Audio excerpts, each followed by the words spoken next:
Hello and welcome to ukvisasuccess.com. My name is Svetlana Shlapak and this is the world of UK immigration system explained in simple terms. In today's video, I'm going to explain to you which criteria you will need to meet in order to enter the UK as a spouse of a person who is settled in the UK. I am going to concentrate solely on the applications which are made from outside the UK, which is also known as the entry clearance applications.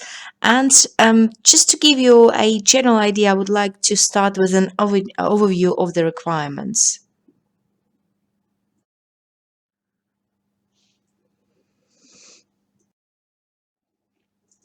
And for your ease of reference, I've summarized the requirements into four major ones. The first one, the applicant will need to be outside of the UK, which is kind of obvious. If this is an entry clearance application, you will need to be outside.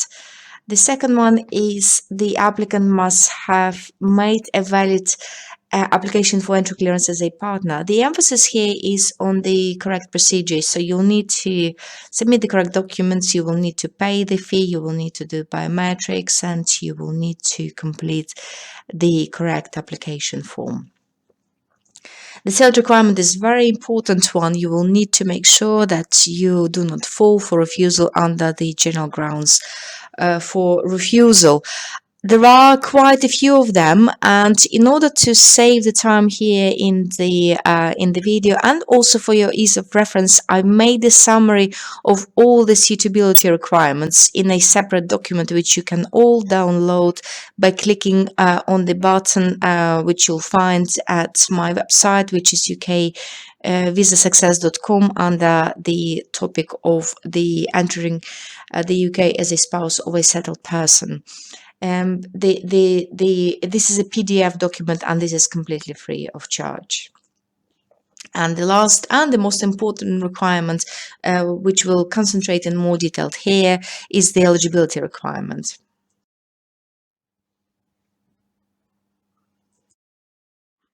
There are three main components to the eligibility requirements, which are quite easy to remember because they're very logical. The first one is the relationship. So relationship requirement. The second one is the financial requirement, and the third one is the English language requirement. And we shall start with the first one, the relationship requirement.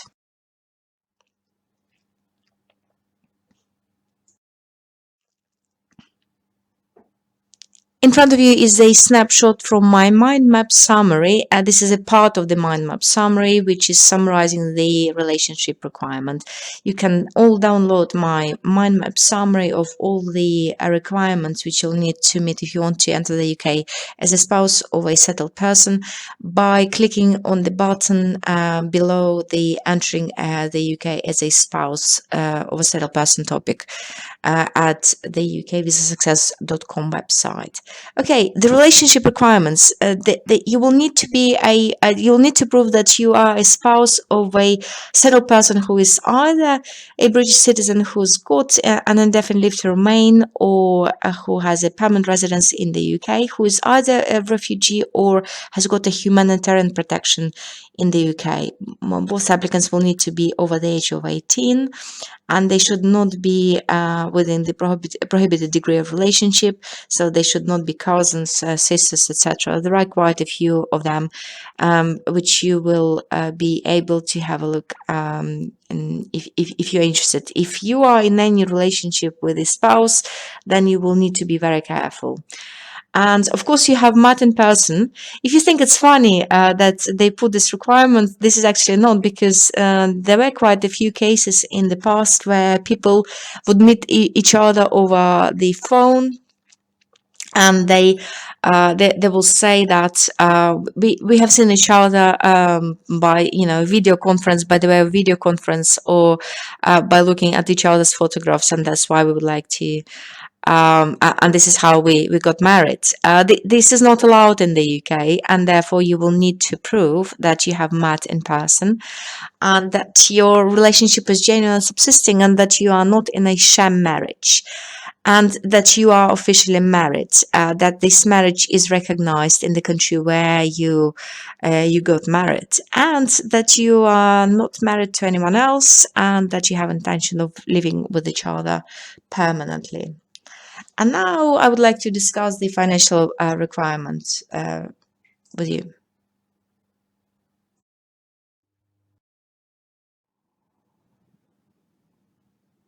The financial requirement is not as complex as it looks, and I will explain to you in a second why.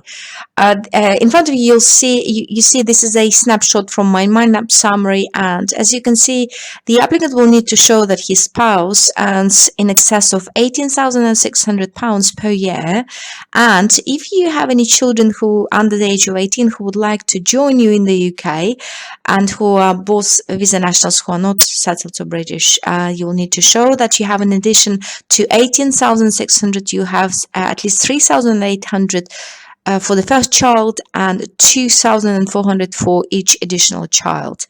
If you have any savings which you would like um, to enclose with the application, you will need to show to the decision maker that you have savings in excess of £16,000. And for them to count this towards the required minimum threshold, you will need to multiply it by 2.5. The shortfall. And if you are in receipt of certain disability benefits, which are listed here in front of you, then you will be exempt from the minimum threshold income.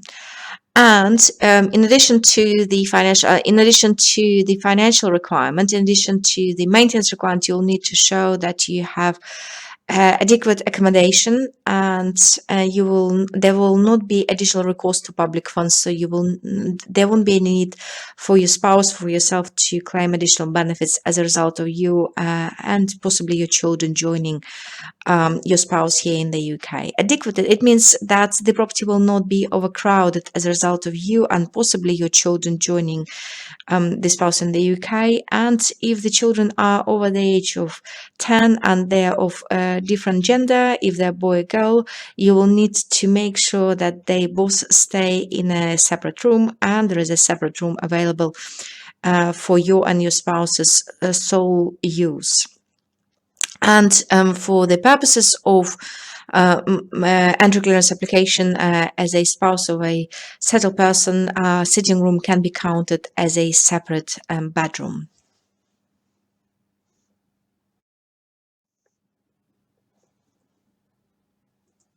And here is the first example for you, as I promised, so that you understand.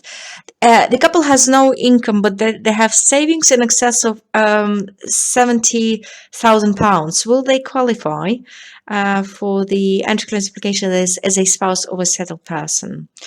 Right. So how do we start our calculations? We'll need to show that the couple has savings of £62,500. How I've calculated this? We take the minimum threshold amount, and because the couple has no income at all, and therefore the shortfall is 18,600, and then we multiply it by 2.5.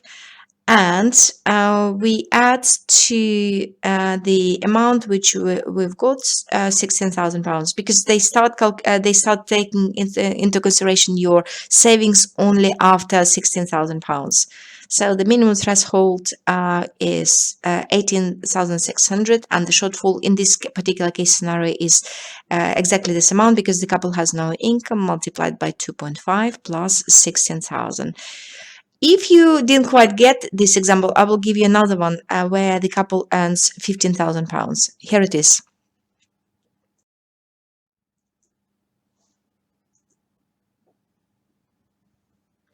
So the couple earns £15,000 here.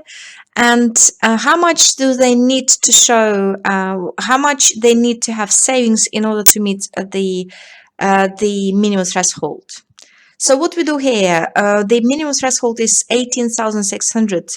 We deduct 15,000 in order to work out what is our shortfall is. and then we multiply it by 2.5. So this is the first thing we need to do. And the second thing we need to do, we need to add the 9,000 to 16,000, because remember they start taking into consideration your savings only after £16,000. So the amount they will need to show, the amount of savings they will need to show is £25,000. So if you earn £15,000, you will need to show an additional £25,000.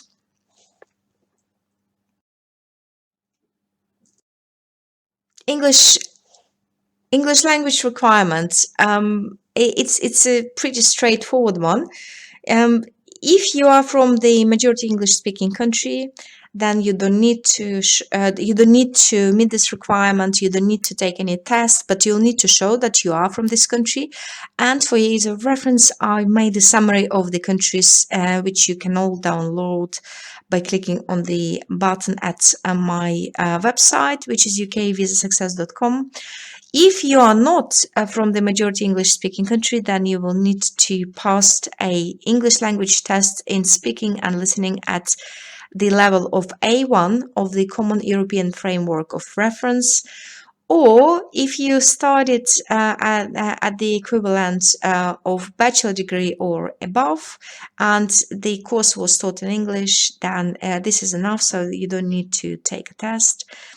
And you can also be exempt from the English language requirement if you are over the age of 65 or disabled, or there are exceptional compassionate circumstances which will make you exempt from the requirement. I would like to warn you that this is, if you're thinking of being exempt from the English language requirement, this is an incredibly high threshold, and therefore you have to.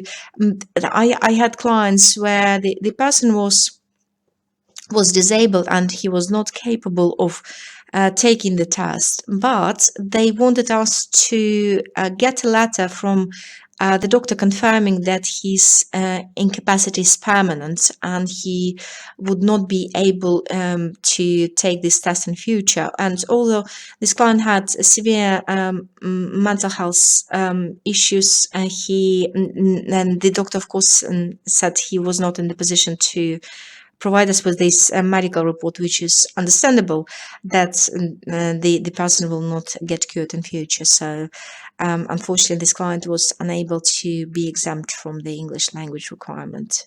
But there is lots of assistance for those who are disabled or even blind. So you may take the test even if you're blind.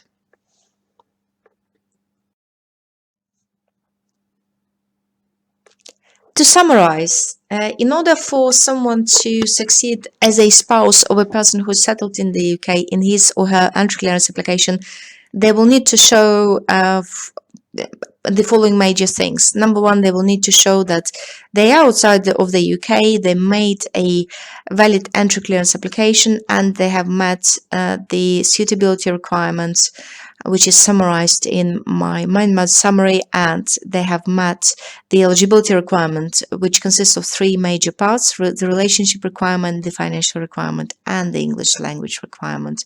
You can all download the summary of everything which I mentioned in this video by clicking on the button below the video at ukvisasuccess.com.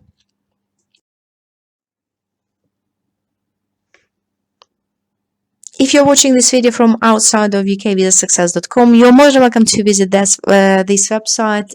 This is where you can find lots of information dedicated to various aspects of UK immigration law. This is where you can download lots of PDF material, which is also free of charge. And this is where you can get a deep understanding of various aspects of UK immigration law. And I wish that you have an amazing week.